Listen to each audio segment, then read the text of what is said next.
El camino a Cristo, capítulo 3. Un poder misterioso que convence. ¿Cómo se justificará el hombre con Dios?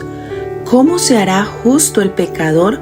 Solo por intermedio de Cristo podemos ser puestos en armonía con Dios y con la santidad. Pero, ¿cómo podemos ir a Cristo? Muchos formulan hoy la misma pregunta que hizo la multitud el día del Pentecostés, cuando convencida de pecado exclamó: ¿qué haremos? La primera palabra de la contestación del apóstol Pedro fue: arrepentíos. Poco después, en otra ocasión dijo: arrepentíos, pues, y volveos a Dios, para que sean borrados vuestros pecados. Hechos 2:38 y 3:19.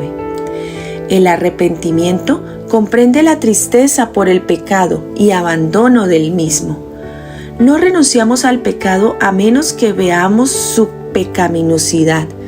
Mientras no lo repudiemos de corazón, no habrá cambio real en nuestra vida. Muchos no entienden la naturaleza verdadera del arrepentimiento. Muchas personas se entristecen por haber pecado y aún se reforman exteriormente porque temen que su mala vida les acarree sufrimientos. Pero esto no es arrepentimiento en el sentido bíblico. Lamentan el dolor más bien que el pecado. Tal fue el pesar de Esaú cuando vio que había perdido su primogenitura para siempre. Balaam, aterrorizado por el ángel que estaba en su camino con la espada desenvainada, reconoció su culpa porque temía perder la vida, mas no experimentó un sincero arrepentimiento del pecado.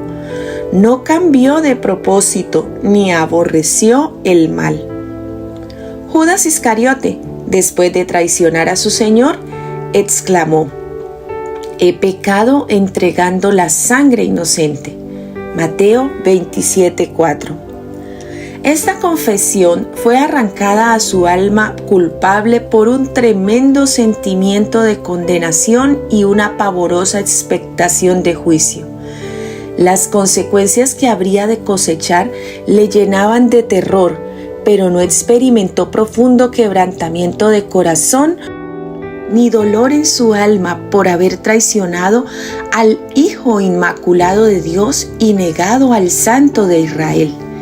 Cuando el faraón de Egipto sufría bajo los juicios de Dios, reconocía su pecado a fin de escapar al castigo, pero volvía a desafiar al cielo tan pronto como cesaban las plagas. Todos los mencionados lamentaban los resultados del pecado, pero no experimentaban pesar por el pecado mismo.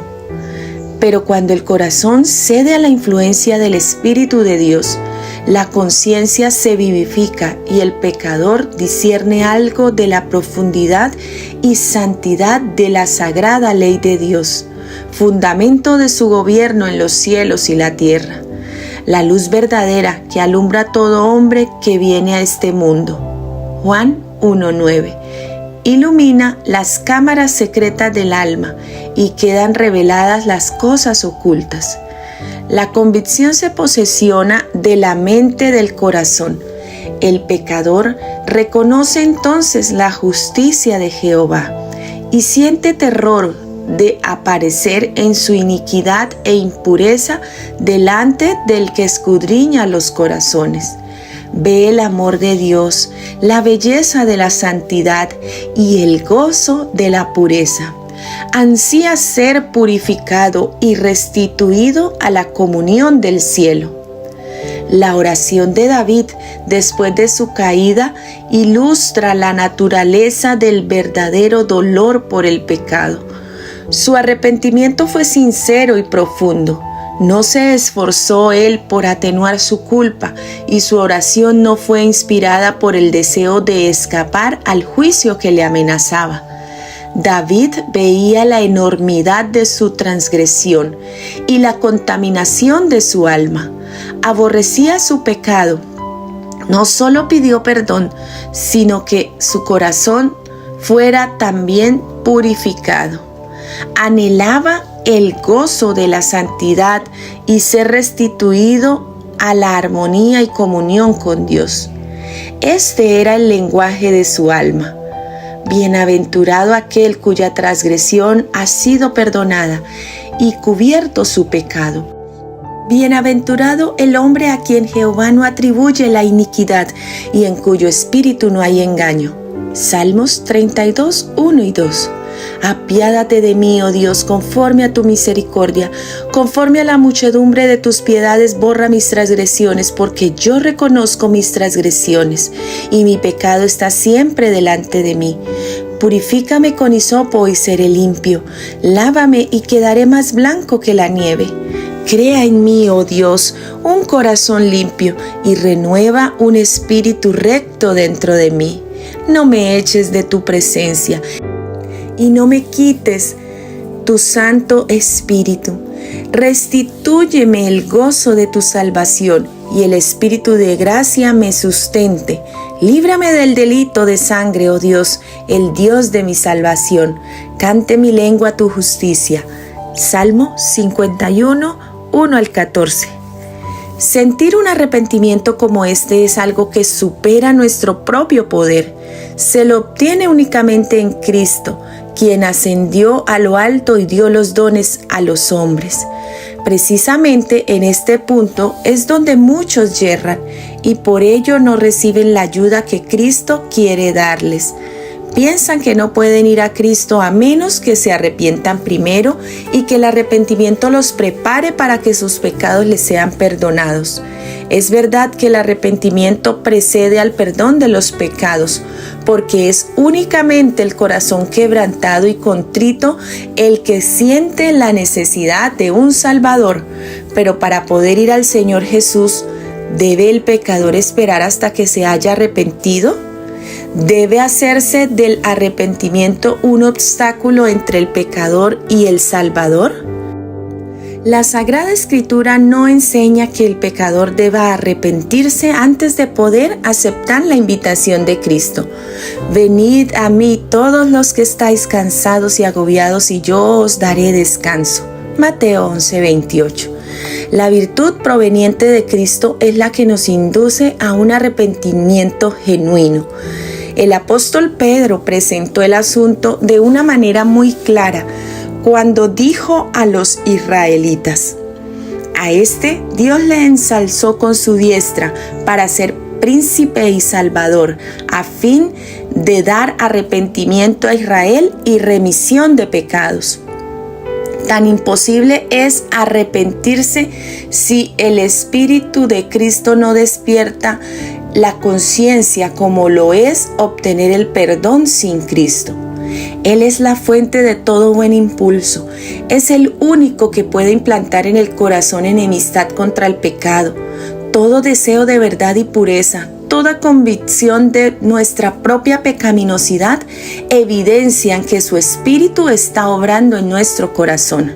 Jesús dijo: yo, si fuere levantado en alto de sobre la tierra, a todos los atraeré a mí mismo. Juan 12:32. Cristo debe ser revelado al pecador como el Salvador que murió por los pecados del mundo. Y mientras contemplamos al Cordero de Dios sobre la cruz del Calvario, el misterio de la redención comienza a revelarse a nuestra mente y la bondad de Dios nos guía al arrepentimiento. Al morir por los pecadores, Cristo manifestó un amor incomprensible, y a medida que el pecador lo contempla, este amor enternece el corazón, impresiona la mente e inspira contrición al alma.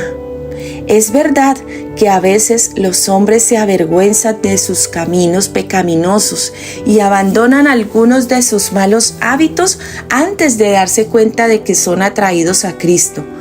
Pero siempre que, animados de un sincero deseo de hacer el bien, hacen un esfuerzo por reformarse, es el poder de Cristo el que los está atrayendo. Una influencia de la cual no se dan cuenta obra sobre su alma, su conciencia se vivifica y su conducta externa se enmienda. Y cuando Cristo los induce a mirar su cruz y a contemplar a aquel que fue traspasado por sus pecados, el mandamiento se graba en su conciencia. Les es revelada la maldad de su vida, el pecado profundamente arraigado en su alma.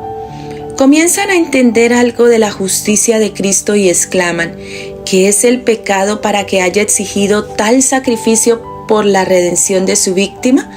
¿Fueron necesarios todo este amor, todo este sufrimiento, toda esta humillación para que no pereciéramos, sino que tuviésemos vida eterna? El pecador puede resistir a este amor, puede rehusar ser atraído a Cristo, pero si no se resiste, será atraído a Jesús. El conocimiento del plan de salvación le guiará a los pies de la cruz, arrepentido de sus pecados, los cuales causaron los sufrimientos del amado Hijo de Dios. La misma inteligencia divina que obra en las cosas de la naturaleza habla al corazón de los hombres y crea en él un deseo indecible de algo que no tienen. Las cosas del mundo no pueden satisfacer su ansia. El Espíritu de Dios les suplica que busquen las únicas cosas que pueden dar paz y descanso: la gracia de Cristo y el gozo de la santidad. Por medio de influencias visibles e invisibles, nuestro Salvador está constantemente obrando para atraer el corazón de los hombres y llevarlos de los vanos placeres del pecado a las bendiciones infinitas que pueden obtener de él. A todas esas almas que procuran vanamente beber en las cisternas rotas de este mundo, se dirige el mensaje divino: el que tiene sed, venga, y el que quiera tome del agua de la vida de balde. Apocalipsis 22:17.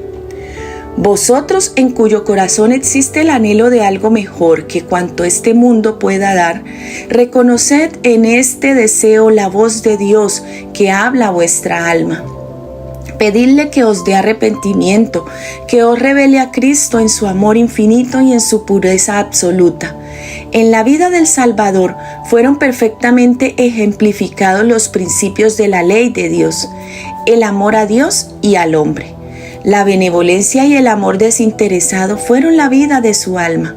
Cuando contemplamos al Redentor y su luz nos inunda, es cuando vemos la pecaminosidad de nuestro corazón. Como Nicodemo podemos lisonjear de que nuestra vida ha sido íntegra, de que nuestro carácter moral es correcto y pensar que no necesitamos humillar nuestro corazón delante de Dios como el pecador común. Pero cuando la luz de Cristo resplandezca en nuestra alma, veremos cuán impuros somos, discerniremos el egoísmo de nuestros motivos y la enemistad contra Dios que ha manchado todos los actos de nuestra vida.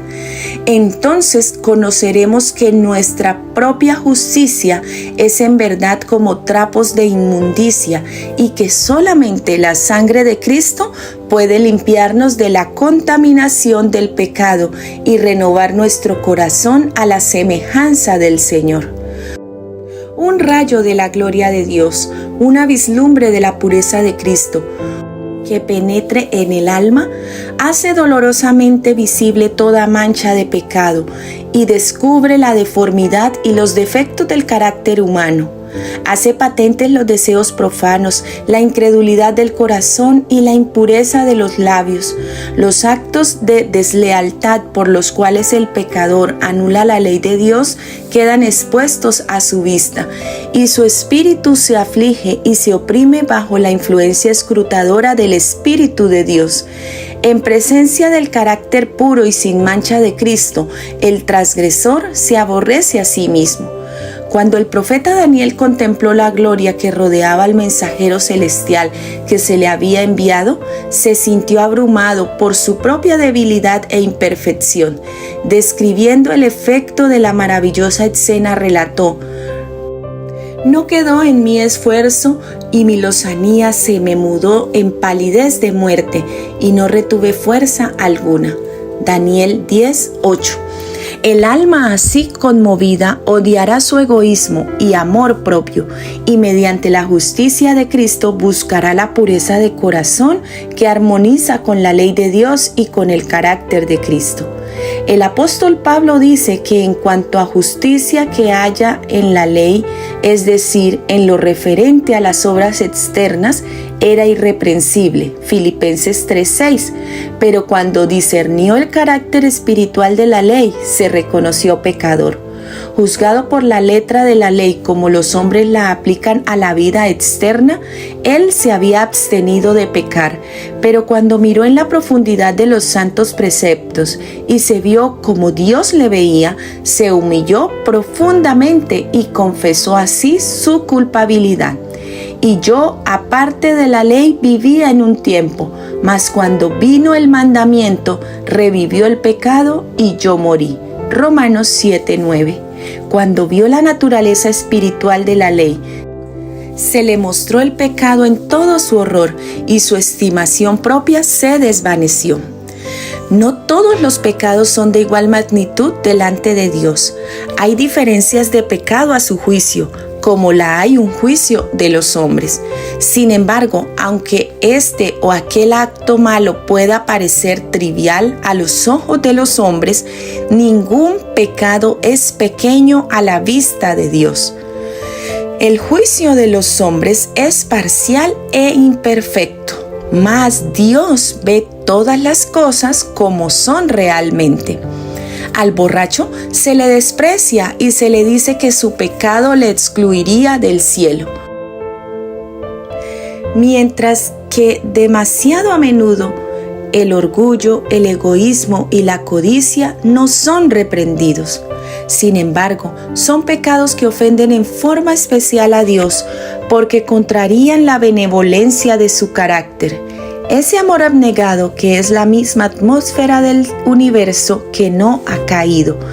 El que comete alguno de los pecados más groseros puede avergonzarse y sentir su pobreza y necesidad de la gracia de Cristo. Pero el orgulloso no siente necesidad alguna y así cierra su corazón a Cristo y se priva de las infinitas bendiciones que Él vino a derramar. El pobre publicano que oraba diciendo: Dios, ten misericordia de mí pecador. Lucas 18:13, se consideraba como un hombre muy malvado y así le veían los demás. Pero él sentía su necesidad y con su carga de pecado y vergüenza se presentó a Dios e imploró su misericordia.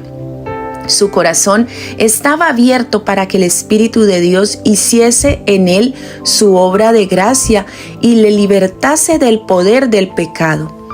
La oración jactanciosa y presuntuosa del fariseo demostró que su corazón estaba cerrado a la influencia del Espíritu Santo. Por estar lejos de Dios, no tenía idea de su propia corrupción, que contrastaba con la perfección de la santidad divina. No sentía necesidad alguna y nada recibió. Si percibís vuestra condición pecaminosa, no aguardéis hasta haceros mejores a vosotros mismos. ¿Cuántos hay que piensan que no son bastante buenos para ir a Cristo? ¿Esperáis haceros mejores por vuestros propios esfuerzos? ¿Mudará el negro su pellejo y el leopardo sus manchas? Así también podréis vosotros hacer bien, estando habituados a hacer mal. Jeremías 13:23. Únicamente en Dios hay ayuda para nosotros. No debemos permanecer en espera de persuasiones más fuertes, de mejores oportunidades o de tener un carácter más santo. Nada podemos hacer por nosotros mismos. Debemos ir a Cristo tales como somos. Pero nadie se engaña a sí mismo, pensando que Dios, en su grande amor y misericordia, salvará aún a los que rechazan su gracia.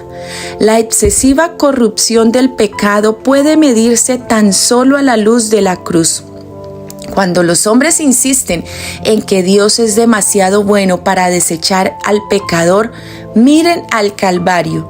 Si Cristo cargó con la culpa del desobediente y sufrió en lugar del pecador fue porque no había otra manera en que el hombre pudiera salvarse, porque sin ese sacrificio era imposible que la familia humana escapase del poder contaminador del pecado y fuese restituida a la comunión con seres santos.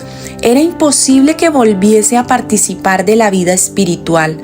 El amor, los sufrimientos y la muerte del Hijo de Dios, todo atestigua la terrible enormidad del pecado y prueba que no hay modo de escapar de su poder ni esperanza de una vida superior, sino mediante la sumisión del alma a Cristo. Algunas veces los impenitentes se excusan diciendo de los que profesan ser cristianos: soy tan bueno como ellos. No son más abnegados, sobrios ni circunspectos en su conducta que yo. Les gustan los placeres y la complacencia propia tanto como a mí. Así hacen de las faltas ajenas una excusa para descuidar su deber. Pero los pecados y las faltas de otros no disculpan a nadie, porque el Señor no nos ha dado un modelo humano sujeto a errar. El Inmaculado Hijo de Dios es quien nos ha sido dado como ejemplo, y los que se quejan de la mala conducta de quienes profesan ser creyentes deberían presentar una vida mejor y ejemplos más nobles. Si tienen un concepto tan alto de lo que un cristiano debe ser, ¿no es su pecado tanto mayor? Saben lo que es correcto y sin embargo rehúsan hacerlo. Tened cuidado con las dilaciones. No posterguéis la obra de abandonar vuestros pecados y buscar la pureza de corazón por medio del Señor Jesús. En esto es donde miles y miles han errado a costa de su perdición eterna.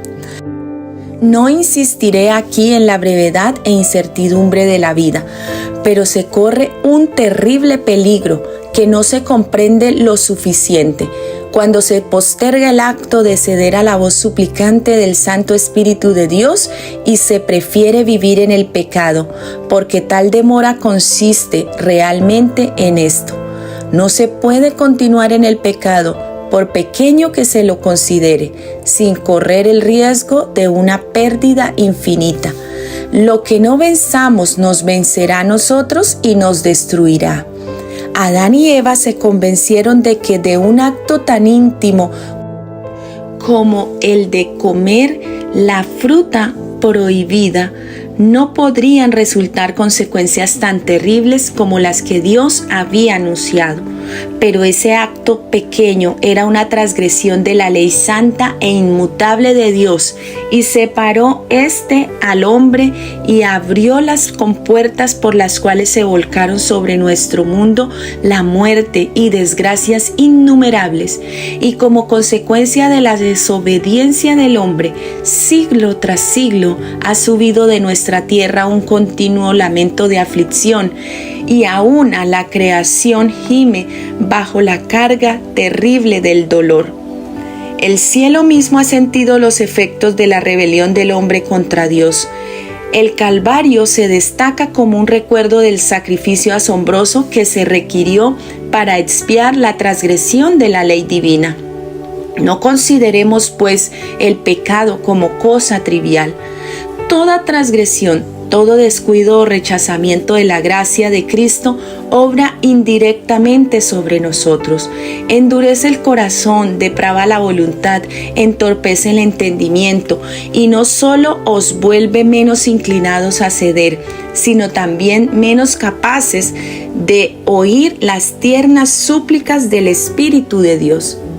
Muchos están apaciguando su conciencia inquieta con el pensamiento de que pueden cambiar su mala conducta cuando quieran, de que pueden tratar con ligerezas las invitaciones de la misericordia y sin embargo seguir sintiendo las impresiones de ella.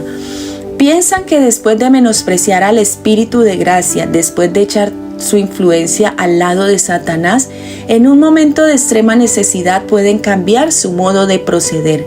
Pero esto no se logra tan fácilmente. La experiencia y la educación de una vida entera han amoldado de tal manera el carácter que pocos desean después recibir la imagen de Jesús. Un solo rasgo malo en el carácter, un solo deseo pecaminoso, persistentemente albergado, neutraliza con el tiempo todo el poder del Evangelio. Cada vez que uno cede al pecado se fortalece la aversión del alma hacia Dios.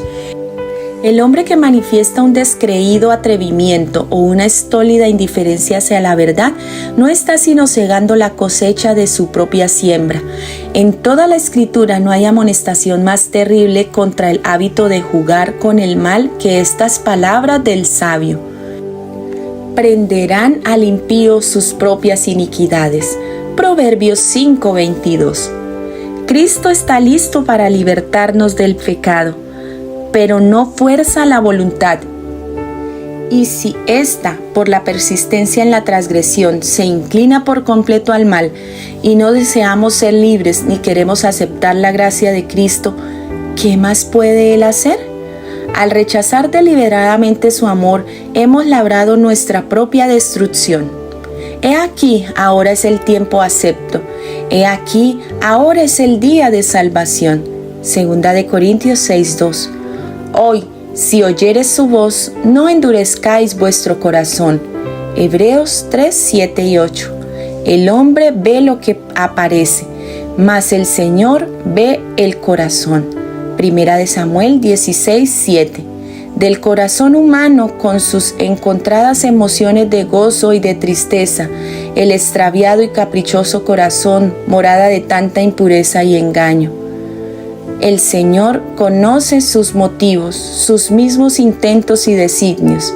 Id a Él con vuestra alma manchada tal cual está. Como el salmista, abrid sus cámaras al ojo que todo lo ve, exclamando: escudriñame, oh Dios, y conoce mi corazón. Ensáyame y conoce mis pensamientos, y ve si hay en mí algún camino malo, y guíame en el camino eterno. Salmos 139, 23 y 24. Muchos aceptan una religión intelectual, una forma de santidad sin que el corazón esté limpio. Sea vuestra oración: crea en mí, oh Dios, un corazón limpio y renueva un espíritu recto dentro de mí. Salmos 51:10. Sed leales con vuestra propia alma, sed tan diligentes, tan persistentes como lo seríais si vuestra vida mortal estuviese en peligro. Este es un asunto que debe decidirse entre Dios y vuestra alma, y es una decisión para la eternidad, una esperanza supuesta que no sea más que esto, llegará a ser vuestra ruina. Estudiad la palabra de Dios con oración.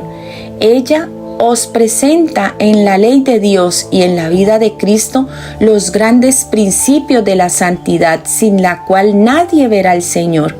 Convence de pecado, revela plenamente el camino de la salvación. Prestadle atención como a la voz de Dios hablando a vuestra alma. Cuando veáis la enormidad del pecado, cuando os veáis como sois en realidad, no os entreguéis a la desesperación, pues a los pecadores es a quienes Cristo vino a salvar. No tenemos que reconciliar a Dios con nosotros, sino que, oh maravilloso amor, Dios estaba en Cristo reconciliando consigo al mundo. 2 Corintios 5:19. Por su tierno amor está atrayendo así los corazones de sus hijos errantes. Ningún padre, según la carne, podría ser tan paciente con las faltas y los yerros de sus hijos como lo es Dios con aquellos a quienes trata de salvar.